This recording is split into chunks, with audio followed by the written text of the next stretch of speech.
Good morning. Good morning. I'm Michael Sheridan, and this isn't in my written words, but I just want to start by saying I just love this congregation. So I noticed that I was getting increasingly anxious as the days of last December were going by, and it wasn't about getting my Christmas shopping done.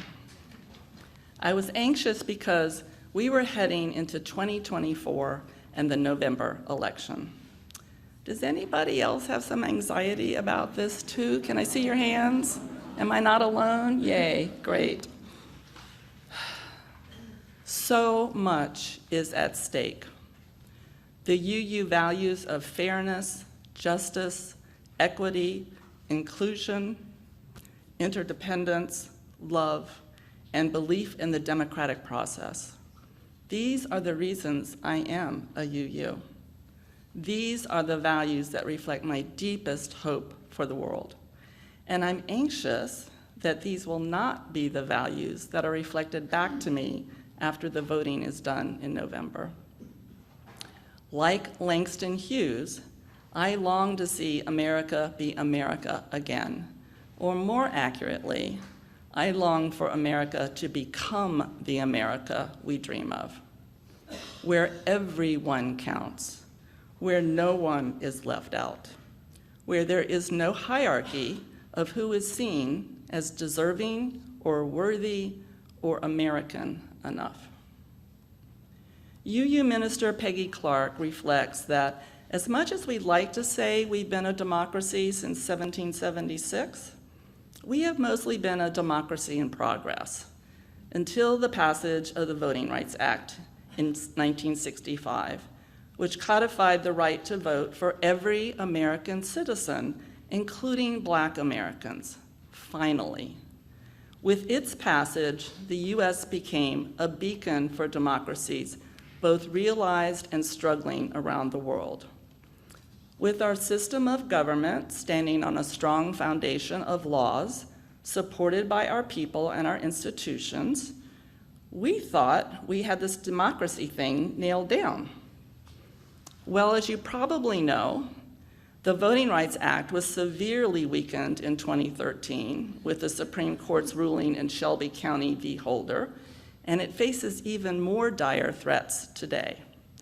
And many are warning that our democracy is on a downward slide. One of the markers of this slide is the Polity Index, which is an international measurement of democracy in governments and cultures.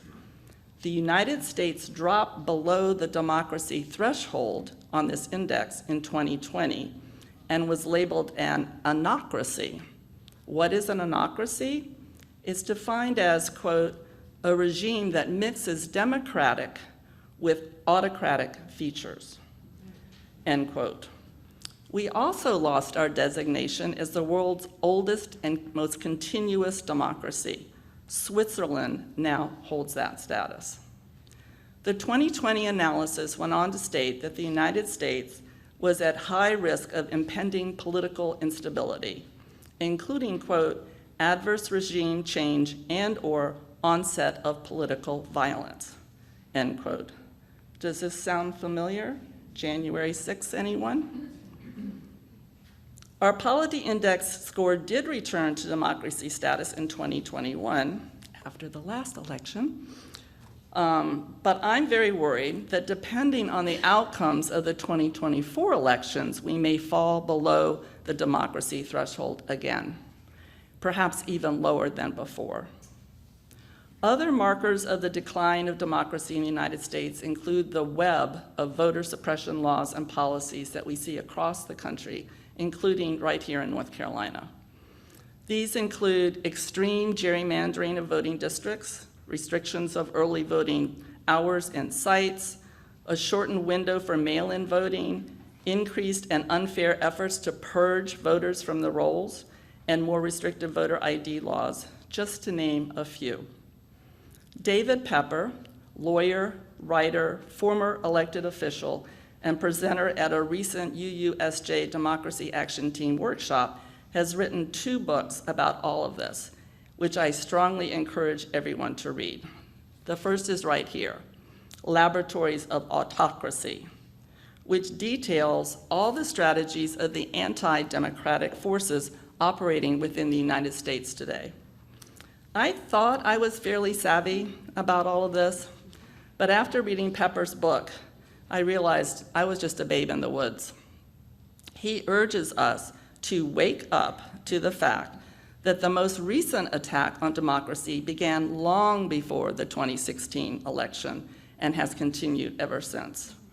He points to a full state level, i.e. North Carolina level, agenda to erode democracy, which involves not only the voter suppression tactics I've already mentioned, but things like attempts to rig the state constitutional amendment process, work with private organizations to ghost write laws, so the legislators don't have to write them, to protect private interest over public needs, promote various tactics to make it more difficult and costly for college students to vote, organize efforts to attack unions, employ the 2080 strategy. That one is a real doozy. You really need to read about it. And so much more, all of which has led to an avalanche of extremism with very real life consequences that we see today, like the loss of reproductive health rights and access to IVF fertility treatments, the erosion of LGBTQ+ rights, book banning and censoring of history, elimination of DEI training, defunding public education, erosion of climate protections, and so on, and so on, and so on. So you depressed yet? Luckily, he wrote a second book, which I also highly recommend. It's called Saving Democracy, which he wrote in 2023. In this, he outlines both the short-term and long-term actions we need to take if we want to hold on to our right to vote and not become a full autocracy. This fight is definitely a marathon, not a sprint. But we can begin now with this upcoming election. Step one is to participate in this election by voting for democracy up and down the ballot, from local boards of education to state races to the presidential race. I'm using 3 criteria for my vote. 1, is this candidate aligned with my personal and UU values? 2, will they uphold and fight for the democratic process? And 3, are they out to serve the people or just maintain their own political power? And one more point. When I was early in my voting career, I once voted for a third-party candidate. After I helped usher in the worst possible outcome by doing that, yeah, exactly, Cammie, I regretted my decision. I learned that I don't have to love everything about a candidate to support democracy, and I can hold that candidate accountable once they're in office. My dear fellow congregants, North Carolina, if you didn't know, is considered to be a potential swing state this year. So please, please do not throw away your vote. Now, as UUs, I'm fairly confident that you're already on board with voting yourself. I do believe it's a requirement to sign the book, isn't it, Reverend Lisa? Okay. But for this election, and all the elections to come, we need to go beyond this base level step. We need to ensure that everyone is energized and no one is blocked from this core civil right, which is why we, in partnership with Reverend Lisa Garcia Sampson and UU Justice NC, are launching, can we have a drum roll somehow? The UUCWNC Supporting Democracy and Voting Rights Initiative. Ta-da! So here you will see a listing of various actions you can take between now and November. They're also in the handouts you found on your seat, along with some information from Reverend Lisa. You will see that actions are listed as either Tier 1, Tier 2, or Tier 3. Ranging from relatively quick, we've got one for you later that's literally 10 minutes, and easy-to-do actions that require more actions to ones that require more time and commitment. You're also free, of course, to take other pro-democracy actions with other partners, which you can enter as other on our reporting form. More about that in a minute. There will be information about all of these actions distributed in a timely way from now until November. And for several of these, there will be free training provided as well.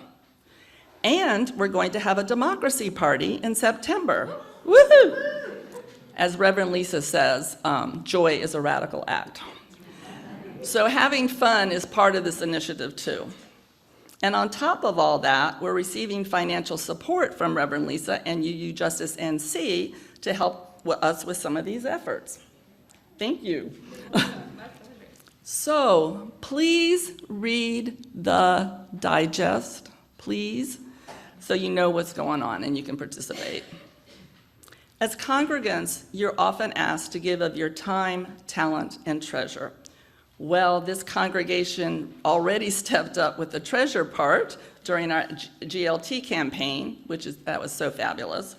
And now we need to step up with our time and talents too. We are setting a lofty goal of 500 for this democracy and voting initiative. We have approximately 200 plus members and friends in this congregation. If we each do our part, we can get to 500 or even higher by November, which we will be keeping track of. I believe there is a voting ninja a democracy ninja in the house. Is she here? I will be the ninja. Where did she go? She's been planning this for such a long time. I hope she's okay.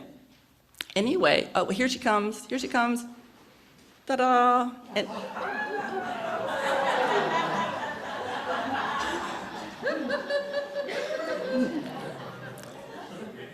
And the voting ninja has asked me to read this poem she wrote. See, we're laughing already. Okay, having fun. The democracy ninja's job's to promote the rights of all people and to get out the vote. The mission is based on decency and fairness to open up minds so folks vote with awareness. This ninja's not violent, but will put up a fight to inform local voters and restore people's rights. Join with the ninja and lift up your voice presenting the facts.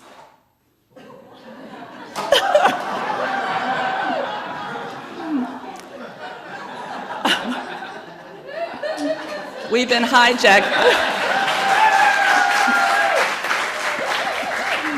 The fax is our weapon of choice, yes. Ta-da.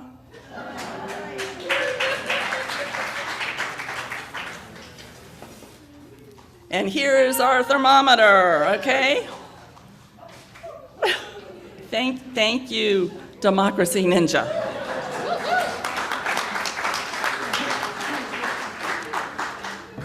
To reach our goal, it's really important that you not only act, but also report that action. And here are 3 easy ways to do that.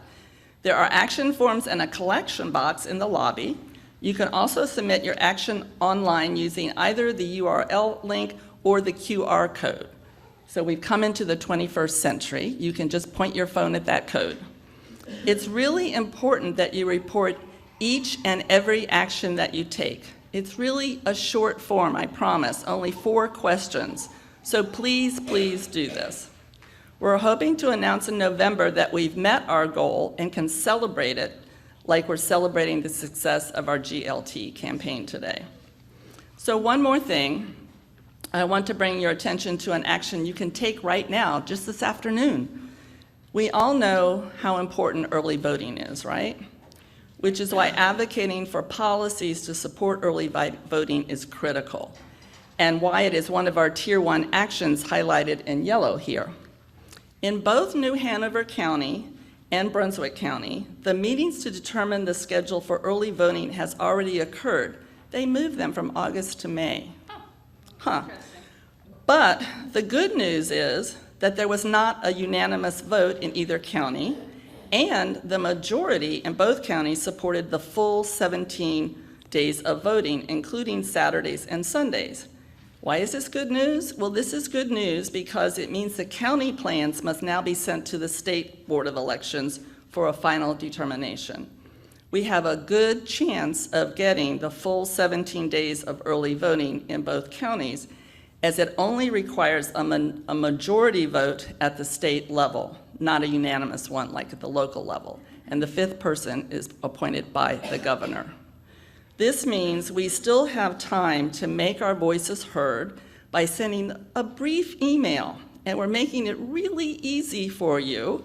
We have a sample email and specific information on where and when to send them, which you can get right after service from one of the members of our democracy voting team. Please stand up, folks, so they have the forms. So please take this first simple step to support democracy and voting. And when you do, remember to complete the action form, either here in church or online. You just do a check right there. So finally, we've unapologetically stolen this wonderful quote that Bill Singleton shared with us last week as our slogan. You can pretend to care, but you can't pretend to show up. So Bill, you are now an honorary member of the Social Justice Ministry. Thank you.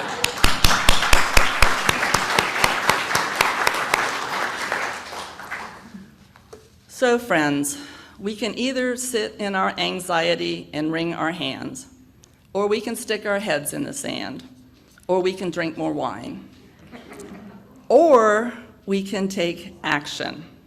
We have a plan, we have a reporting mechanism, we have resources, and we have a slogan. All we need now is you. And if you need some real inspiration, let me turn this now over to Reverend Lisa.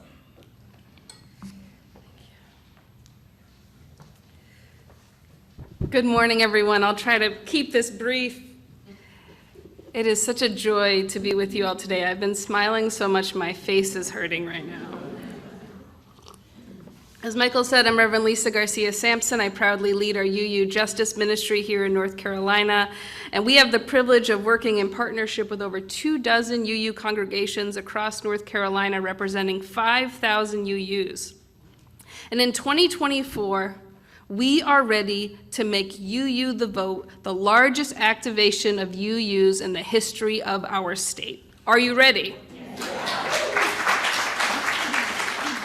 Michael has already outlined the issues but beyond preserving our democracy, there is so much at stake. I know that many of you know 2023 was an incredibly difficult year in North Carolina. Last year, our legislature passed a monster abortion ban, which has had a ripple effect across North Carolina and throughout the entire South. 3 anti-trans and LGBTQ bills became law, including a Don't Say Gay bill and a ban on gender-affirming care for minors. We witnessed the continued dismantling of our public schools at both the policy and funding level, and as Michael said, we can go on and on and on. The good news is, as Michael has just showed us, is that we have a plan.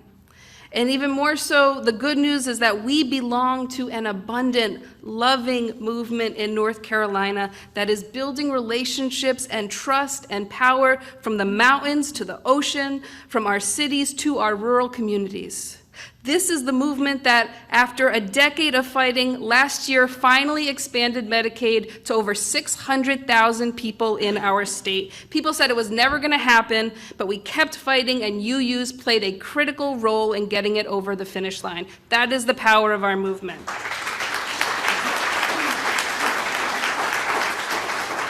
It is a movement that is fighting to win $4.4 billion in desperately needed funding for our public schools in North Carolina. And it is our movement in 2024 that will register voters and educate voters and turn out voters, because the majority of people in North Carolina want reproductive rights and want LGBTQ rights and want a strong democracy, and we are not going to stop fighting until we get it. Last month, I had the privilege of participating in Blueprint North Carolina's 3-day convergence, bringing together over 80 progressive, nonpartisan organizations. The theme of the convergence was, "This is our time." Together, we co-created a shared political analysis and committed to shared goals and strategies for this year's electoral cycle. I mention this to say that this year, our statewide UU the Vote campaign and the list of actions that Michael has just provided with you are strategic and they are impactful. They are what those who are most expert in this work and those who are most directly impacted have asked us to do. In our voter registration work, our phone banking, our poll protecting work, we are living into the highest values of our faith, and we are contributing to our larger movement strategies. And we are doing so also in our Tier 1 actions, like our beloved postcarding campaign. I am so excited for your postcarding democracy party in September, but real talk for a second. For most of us, postcarding should be like the appetizer before the meal. Today's action is the appetizer before the meal. This year, our moral legacy is on the line, and if you can do more than postcarding, you have the moral responsibility to do so. It is time to go deeper. I urge every one of you to find at least one thing on the Tier 2 or Tier 3 level of activity to do this year. I want to end with a story.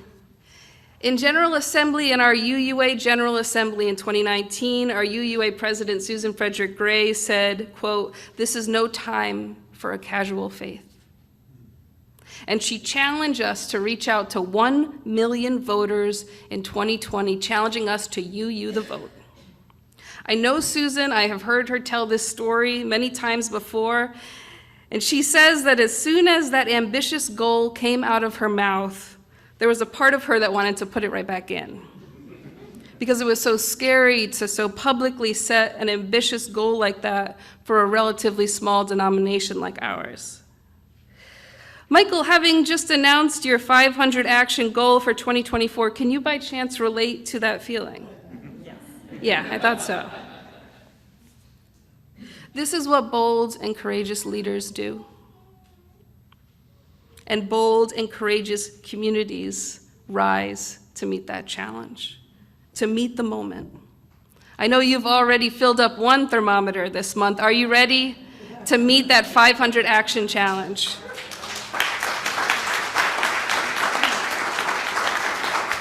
By the way, I invite you to join UUs across the state next Tuesday, May 14th, for our official North Carolina UU the Vote launch. You can register at uujusticnc.org. I have invited Michael to speak at this event, to share your congregation's goal. You have set the standard for congregations in our state, and I hope that others will meet you there. So please invite fellow congregants to join us. Let us inspire the rest of the state to demonstrate the power and the commitment that UUCW has done today. If you don't know how the rest of the story of Susan Frederick Gray goes, let me tell you. In the end, it turns out that President Susan Frederick Gray was right to question that goal of reaching out to 1 million voters. Because you see, by October of 2020, we had already reached out to 3 million voters. That is the power of our faith.